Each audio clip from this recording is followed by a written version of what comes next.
अजमेर में उस वक्त एक मंदिर था जो अजमेर का सबसे बड़ा मंदिर था और सिर्फ राजाओं और रानियों की इबादत के लिए मखसूस था। मंदिर के साथ ही एक तालाब था जिसका नाम सागर था। हिंदू इस तालाब के पानी को इंतहाई मुतबर्रिक ख्याल करते। इनका अकीदा था कि जो इस तालाब में गुस्ल कर ले इसके सब गुनाह झड़ जाते हैं। कहते हैं इस मंदिर में रात को इतने चिराग जलते थे कि रात 3.5 मन तेल इन चिरागों में इस्तेमाल होता था। इर्द गिर्द के कई देहात मंदिर के नाम थे, यानी इन देहात की आमदन मंदिर पर खर्च होती थी। मंदिर में हज़ारों मुलाजमीन थे जिनका काम आने वालों की रहनुमाई करने था कि कौन सा खुदा बेटे अता करने वाला है, कौन सा देवता सेहत व तंदुरुस्ती का मालिक है और किस मूर्ति की पूजा से दौलत मेहरबान होती है। ख्वाजा गरीब नवाज रहमतुल्लाह अलैह इस मंदिर में तशरीफ़ ले गए और अना सागर से कुछ फासले पर चटाई बिछाकर अपने मुरीदों के हमरा बैठ गए। असर का वक्त तकरीबन हुआ चाहता था, लिहाजा आप रहमतुल्लाह अलैह ने हज़रत क़ुतबुद्दीन रहमतुल्लाह अलैह से अज़ान देने का कहा। कुफ्र व शिर्क के गढ़ अजमेर में अल्लाह की वहदानियत और हज़रत मोहम्मद सल्लल्लाहु अलैहि वसल्लम की रसालत का ये पहला ऐलान था। वो लोग इस्लाम से मुकम्मल तौर पर लाइल्म थे, चनाचा अज़ान की आवाज़ सुनकर हैरान हुए और अपने घरों से निकल आए। सब मुसाफिरों ने अना सागर के पानी से वज़ू किया और नमाज़ पढ़ना शुरू किया। सब हिंदू हैरान रह गए कि सब भगवान तो अंदर हैं, तो ये लोग सहन में किस भगवान को सजदा कर रहे हैं। जब शाम हुई तो राजा के ऊँट जो दिन में चरने के लिए गए हुए थे अपने चरवाहों के साथ वापस आने लगे। इत्तफाक से जहाँ हज़रत ख्वाजा रहमतुल्लाह अलैह अपने साथियों के साथ बैठे थे वो जगह राजा के ऊँटों के बैठने की थी। चरवाहों ने बाबा साहब रहमतुल्लाह अलैह से कहा, उठो बाबा, ऊँटों के बैठने की जगह खाली करो। आप रहमतुल्लाह अलैह ने फरमाया, इतना मैदान पड़ा है, ऊँट तो कहीं भी बैठ जाएंगे, क्यों मुसाफिरों को तंग करते हो। वो ना माने और मुसलसल इसरार करते रहे कि ऊँट इसी जगह बैठेंगे। आखिर उन्होंने बहुत बदतमीज़ी से कहा, ये राजा के ऊँटों के बैठने की जगह है और इधर राजा के ऊँट ही बैठेंगे, तुम लोग कहीं और डेरा लगाओ। आखिर आप रहमतुल्लाह अलैह ने उठते हुए हज़रत क़ुतबुद्दीन से फरमाया, उठो क़ुतबुद्दीन, ये कह रहे हैं कि ये ऊँटों के बैठने की जगह है, तो चलो ऊँट ही बैठे रहें। ये कहकर आप रहमतुल्लाह अलैह अपने साथियों समेत वहाँ से उठ गए। अगली सुबह जब ऊँटों को चराई के लिए ले जाने का वक्त आया और चरवाहों ने ऊँटों को उठाना चाहा तो इन्हें पता चला कि ऊँट उठने के काबिल नहीं। उन्होंने ऊँटों को मार मार कर ज़बरदस्ती उठाना चाहा, लेकिन वो बैठे ही रहे। चरवाहे परेशान हो गए कि ऊँट इनके इशारे पर उठ बैठते थे, आज क्यों नहीं उठ रहे। आखिर इन्हें याद आया कि कल इस मुसाफिर फ़कीर ने कहा था चलो ऊँट ही बैठे रहें। लोग इकट्ठा होना शुरू हो गए। कोई कह रहा था फ़कीर कोई कामिल जादूगर और किसी का ख्याल था कि वो कोई भगवान का अवतार है। बात राजा पर पृथ्वी तक पहुंच गई और एक मुसाफिर फ़कीर ने राजे के ऊँटों पर जादू कर दिया है। राजा ने हज़रत मुइनुद्दीन रहमतुल्लाह अलैह को पैगाम भेजा, तुम कैसे फ़कीर हो जो बेज़ुबानों को बांध रखा है, ये बेचारे भूख प्यास से मर जाएंगे, इसलिए मेहरबानी करके अपना जादू वापस ले लो। आप रहमतुल्लाह अलैह ने फरमाया, हम मुसलमान हैं और मुसलमान बद्दुआ नहीं करते, ना ही जादू। जिसके हुक्म से बैठे थे इसी जादू के हुक्म से उठ खड़े होंगे। अब जो जाकर उठाया तो ऊँट पहली बार ही उठ बैठे। हिंदुओं की दिलचस्पी इन मुसाफिरों में बढ़ने लगी। पाँचों वक्त अजान होती और नमाज अदा की जाती। आखिर राजा तक ये बात पहुंच गई कि कुछ फ़कीर आए हैं जो मुसलमान हैं, पाँचों वक्त अजानें देते हैं और हमारे पवित्र तालाब को हाथ मुंह धोकर भ्रष्ट करते हैं और हमारे धर्म के ख़िलाफ़ बातें भी करते हैं। कहते हैं ये मूर्तियाँ पूजने के काबिल नहीं, यह तो महज पत्थर हैं, इसलिए इन्हें यहाँ से उठाया जाए।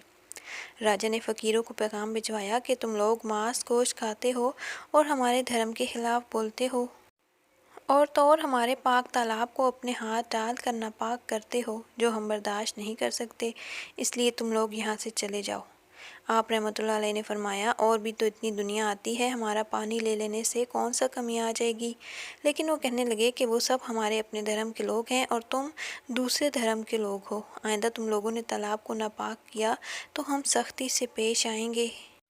आप रहमतुल्लाह अलैह ने हज़रत क़ुतबुद्दीन बख्तियार रहमतुल्लाह अलैह से फरमाया, शायद ये लोग आइंदा हमारी पानी लेने पर कोई फसाद बर्पा ना कर दें। जाओ एक मशकीज़ा पानी ले आओ ताकि ज़रूरत के वक्त कुछ पानी तो मौजूद हो। लिहाजा हज़रत क़ुतबुद्दीन रहमतुल्लाह अलैह ने इनसे फरमाया, चलो हम मशकीज़ा भर लेते हैं।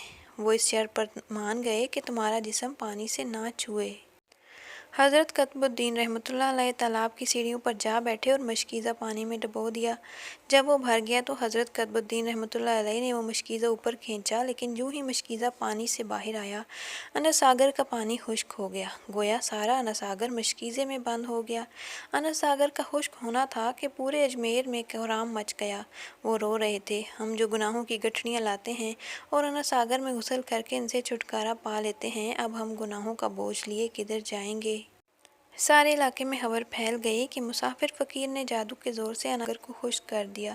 راجہ اس نئی صورتحال سے بہت پریشان ہوا۔ اس نے اپنے وزیروں کو بلایا۔ سب نے یہی کہا کہ فقیر یا تو جادوگر ہے یا پھر واقعی کوئی کامل فقیر۔ ساتھ ہی وہ پریشان ہوئے۔ اجمیر کی رونق تو تھے ہی انا ساگر کے دم سے۔